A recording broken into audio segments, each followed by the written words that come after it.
Hey, Ted? What are you doing? Sitting. Yeah, I can see that.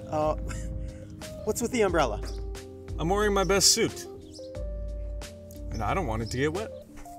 Ted, there's no clouds in the sky. There's no chance of rain. There's always the risk. What?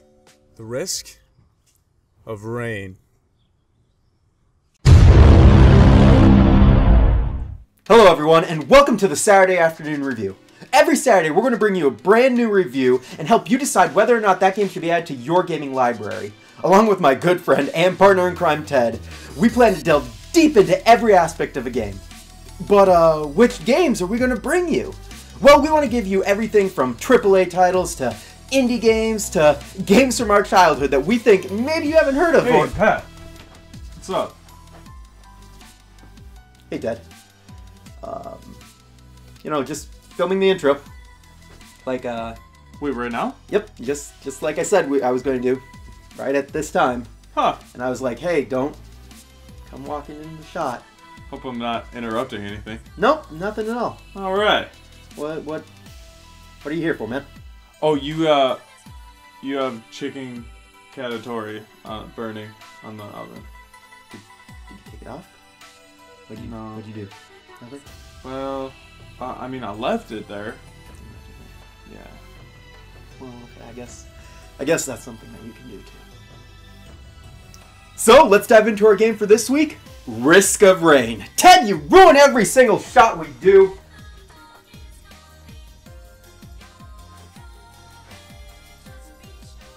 Stop thinking you're so handsome. No one's impressed. Risk of Rain. This game is an action platformer created by Hopoo Games. Hopoo? Hopu? I think you mean Hop on Pop games.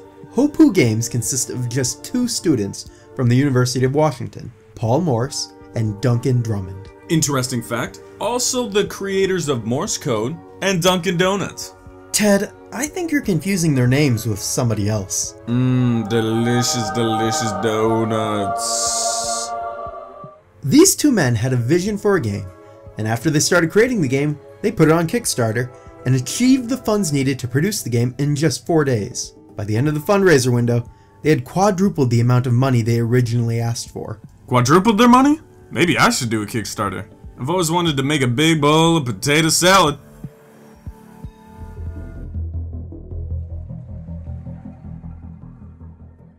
When the game begins, you are shown the ship UES Contact Light, a cargo transportation ship. We go inside the spacecraft and see a cargo hold containing large shipping crates and chests throughout it. Suddenly, a strange-looking person appears and blows a hole, tearing the ship apart. Pieces of the ship and loot begin jettisoning off into space, as well as one escape pod. And that's it. That is the entire story of this game. We are left to deduce that we were a member of this ship and have now been tasked with collecting the cargo that was dropped off the ship and getting off this planet we have crash-landed on. That's it? Psh, I could write a better story than that in my sleep. Once upon a time, there was a giant castle. In that castle, there were 3 princes. The princess of Tuma Lagoon. And guarding the princess was a giant pink dragon. And they killed the dragon and saved the princess. And lived happily ever after.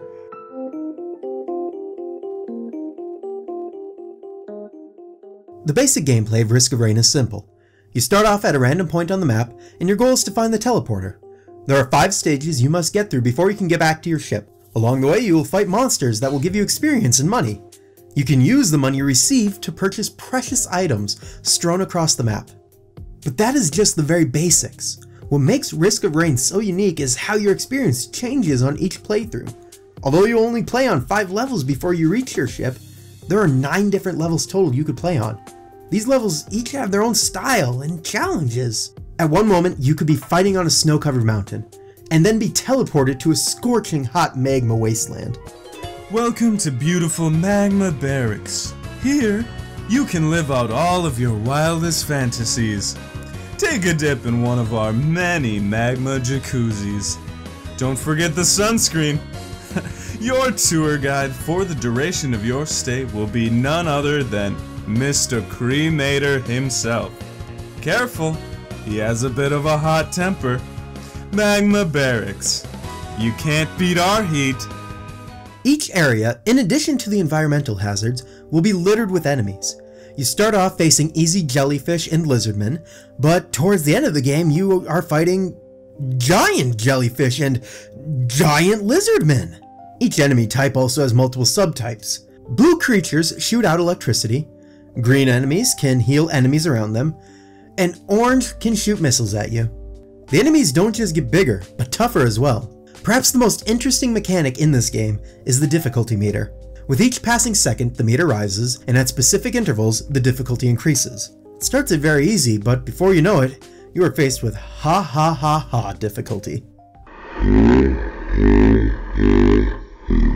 This game is hard. Seriously, I can't imagine playing this game without the items provided. Luckily, the item selection is incredible. The developers didn't want to include items that just increase health or damage. Instead, we get passive items that create icicle force fields around us, jetpacks that lower gravity, and active items that can rain meteors from the sky. In addition, each item has its own backstory. How cool is that? I really liked most of the items, except for head stompers. What a terrible item. Unless you stack it and go Mario on some enemy booty.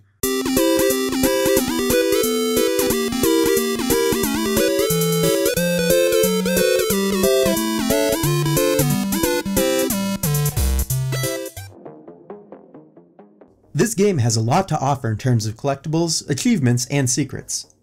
When you start off the game, the only character available to you is the Commando. However, by completing tasks such as collecting 15 monster logs or finding a secret area, you can unlock 9 other characters. Each character has 4 unique attacks that help to totally change the gameplay.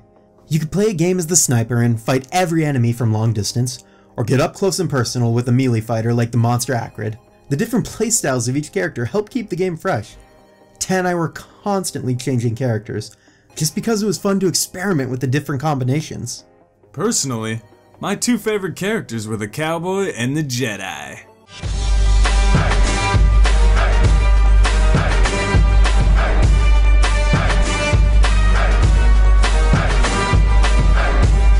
I mentioned that this game has a bunch of unique items that can benefit you as well as alter your game. Most of these items are not unlocked at the beginning of the game. You will have to accomplish various tasks to unlock these items. Some of the tasks are character specific, while others are a bit more interesting. There were many times when we were playing the game and we just randomly unlocked a new item. After a while though, it really started to feel like a chore. We would start a run just hoping that we would get the right level or the right enemy in order to complete an objective. Hidden on each stage is an artifact gate. Depending on the circumstances, an artifact will appear at these gates. These artifacts drastically change how the game can be played. Usually, these artifacts are difficult to unlock. They require you to have a certain item or character, and even if you have the correct ability, you still need to know how to make the artifact appear. You have the option to turn an artifact on or off when you have finally unlocked it.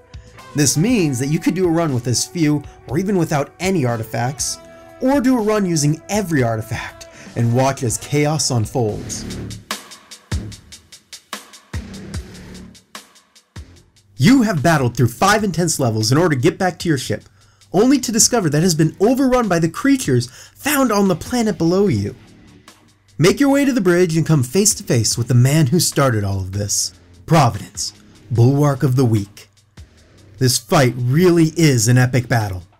Consisting of 3 stages, you first fight Providence, then his 2 gilded worms, followed by the final fight with a stronger version of Providence.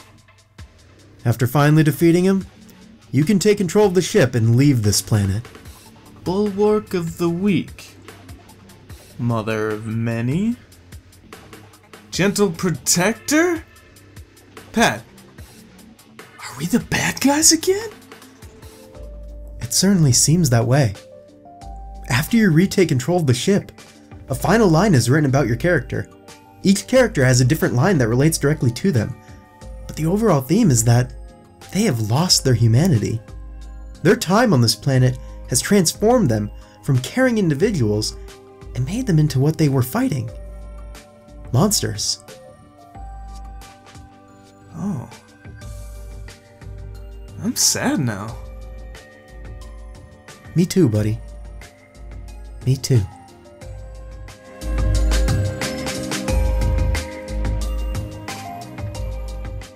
Risk of Rain is a spectacular indie game.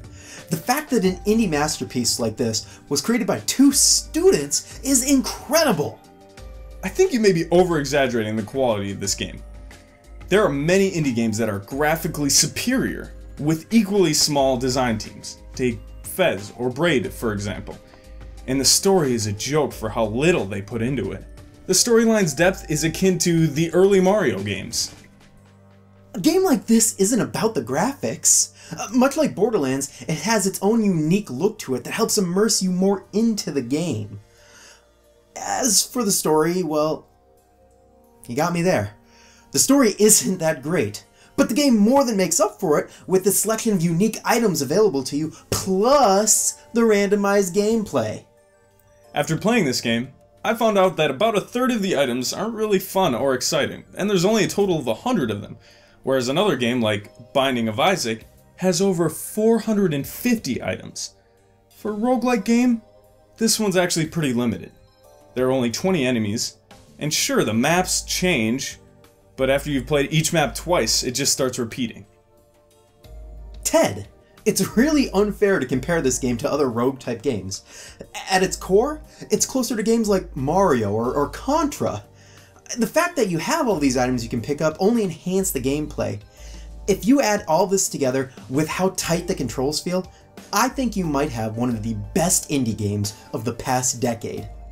Best game of the past 10 years? Dude, I would call you out if you said it was the best game of the year. It's too hard for the constantly rising difficulty and challenge of every level, and after you've unlocked everything, I'm not sure this game is even worth playing anymore. After much discussion and much debate, we've come to the conclusion that Risk of Rain is a buy.